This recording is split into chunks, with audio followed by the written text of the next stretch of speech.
dia makan, minum buat dia dan keluarganya, tapi boleh jadi banyak. Ada orang yang jual nasi uduk, anaknya jadi dokter. Ada yang menjadi S2.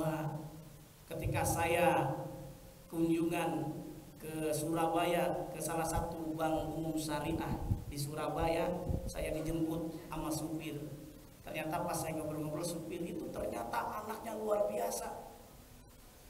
Supir gajinya kita bayangkan, dia punya anak luar biasa. Anaknya itu dokter dan S2 elektronik, luar biasa sekali. Saya bilang, bagaimana ceritanya Pak?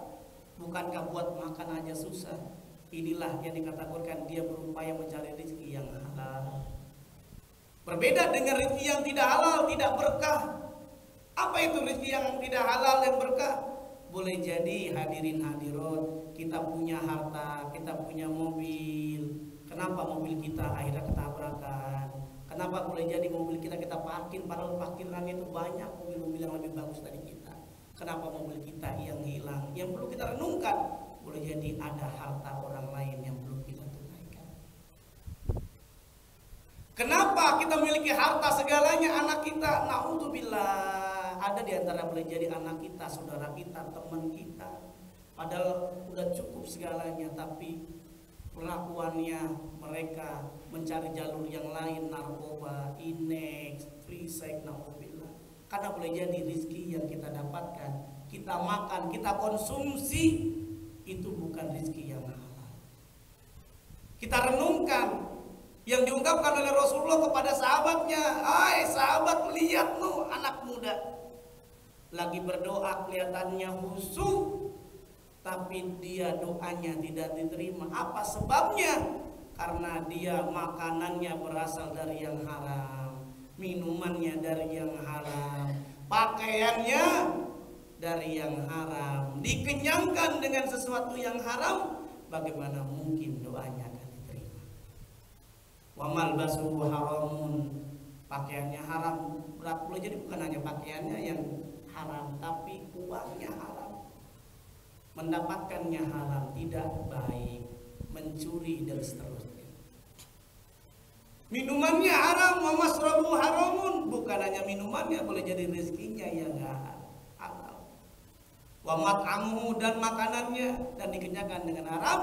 Bagaimana mungkin doanya akan diterima oleh Allah Subhanahu wa taala? Indah sekali Islam. Bicara tentang ekonomi syariah, konsumsi, distribusi, yang keduanya adalah itu produksi. Dalam ekonomi Islam, kalau kita bicara tentang produksi, kalau kita jualan yang jujur, yang benar. Walaupun orang lain tidak tahu, maka Allah Maha mengetahuinya. Kalau dalam ekonomi konvensional, kalau kita jualan jeruk umpamanya, timbangan 1 kilo dirubah menjadi 8 on, kira-kira boleh nggak? Pak, pada umumnya orang berlaku curang dan timbangan kan? Nah ingat, orang memang tidak tahu, tapi Allah Maha mengetahui. Dalam ekonomi Islam itu nggak boleh. Makanya wajar kalau Allah tegaskan dalam surah Al-Mutaffifin, kalau kita berlaku curang pada dasarnya bukan untuk orang lain, buat diri kita sendiri. Celaka, dimasukkan dalam neraka. Wailul lil mutaffifin, celakalah orang yang berlaku curang dalam timbangannya. Alladzina idza qalu 'alan nasi yastawfun, aneh bin ajaib. Saat dia jualan, kalau mau beli pengennya timbangannya dilebihin. Tapi kalau dijual, wa idza qaluhum awazanuhum yuksirun, kalau mau dijual timbangannya dikurangin. Ketika dia berbuat baik, in ahsantum ahsantum li anfusikum wa in asatum falaha, kalau dia berbuat baik buat dia, kalau buruk buat dia. Contohnya Pak Yasin beli jeruk tadi, biasanya kan 1 kilo 10 on, tiba-tiba ada yang jual jeruk 1 kilo 7 on, belinya 1 ton. Kira-kira gimana kalau ketahuan itu berlaku curang? Balik lagi nggak beli? Pasti nggak akan balik, marah-marah kan? Ini dalam bisnis Islam, kita berbuat baik pada dasarnya bukan untuk orang lain, buat diri kita sendiri. Kita berbuat baik terhadap konsumen, kita melakukan customer satisfaction, pelayanan prima dengan 3M, mutu, murah, mengesankan, maka dijamin kita memiliki pelanggan yang kita jujur dalam timbangan, pasti balik lagi itu. Apalagi mau Ramadan, biasanya bapak-bapak ibu yang tukang jualan tuh kan ngasih bonus tuh, kasih kain. Ya Bu, pernah dapat kan? Nih bapak-bapak istrinya pernah dapat kan? Kasih kain. Harapannya apa? Nanti istri kita beli lagi, balik lagi. Karena apa? Dia berbuat baik. Produksi dalam Islam luar biasa. Tidak boleh produksi yang haram. Kalau dalam konvensional kita boleh jualan miras, boleh. Yang haram-haram boleh. Jual babi boleh nggak? Kalau dalam konvensional boleh aja. Kalau dalam Islam nggak boleh. Jangankan sampai jual yang kelihatan, minyak babi aja tuh nggak boleh dijual, minyak babi. Menurut catatan MUI ada ini yang bahaya, ini informasi buat ibu-ibu semuanya.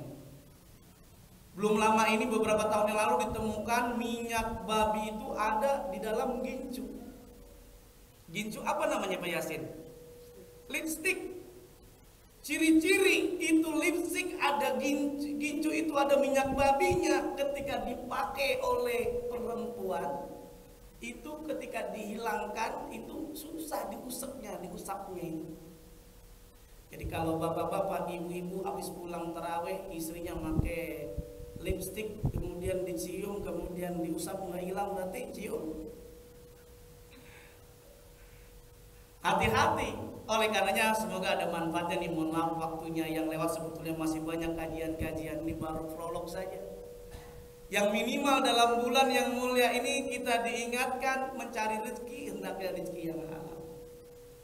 Konsumsi yang halal kita upayakan. Produksi kalau jualan-jualan yang benar. Kalau kita punya uang, baik dari kerja kah, jadi karyawan kah, bisnis kah, jangan lupa ada hak orang lain.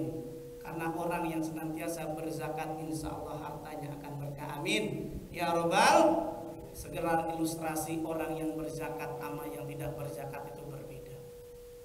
Orang yang berzakat ini kalau saya kasih ilustrasi, bapak-bapak dikasih ayam satu-satu. Mau ayam kampung, ayam negeri? Hah? Ayam kampung. Nah, dikasih ayam kampung, dikasih pisau. Kalau orang yang berzakat simbolnya apa? Sebelum ayamnya itu diolah, dimakan, dikonsumsi, dijadiin sate, dijadiin sop, dijadiin ayam bakar dan seterusnya, maka terlebih dahulu dipotong. Baca bismillah, darahnya diapain? Dibuang, bulunya dibuang, kotorannya dibuang, dibersihkan. Kemudian barulah kita masak sesuai dengan keinginan. Tadi mau jadi gulai ayam silakan. Pertanyaannya, bergizi nggak buat kita semuanya? Berprotein buat kita semuanya. Itu orang yang berzakat. Sebelum dia makan itu hartanya, gajiannya semuanya, dia berikan hak orang lain dulu dengan berzakat, bersedekah. Berbeda orang yang tidak berzakat. Ketika tadi diilustrasikan dikasih ayam, ayamnya nggak dipotong dulu,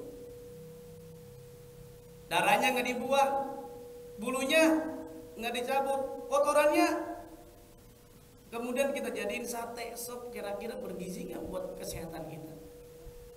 Timbul penyakit yang perlu renungkan. Hasibu anfusakum qabla an tuhasabu. Mumpung di bulan Ramadan. Ramadan adalah pembakaran dosa-dosa kita. Harapannya apa? Syawal meningkat amal ibadah kita di hadapan Allah Subhanahu wa taala. Mohon maaf atas segala kekurangan. Akhir kata dari saya, ikan sepat, ikan gabus, ikan lele direndam di air tawar. Direndam di air tawar ditambah daun katuk. Kajiannya lebih cepat, lebih baik, lebih cepat, lebih bagus. Jangan bertele-tele karena jamaah udah pada ngantuk.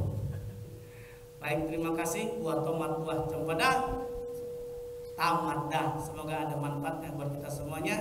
Mari bersama-sama kita tutup dengan doa penutup majelis agar manfaat apa yang saya sampaikan walaupun sedikit semoga bisa kita terapkan dalam kehidupan sehari-hari agar supaya harta kita harta yang berkah. Bismillahirrahmanirrahim. Subhanakallahumma wa bihamdika asyhadu an la ilaha illa anta astaghfiruka wa atubu ilaik. Kurang lebihnya mohon maaf. Assalamualaikum warahmatullahi wabarakatuh.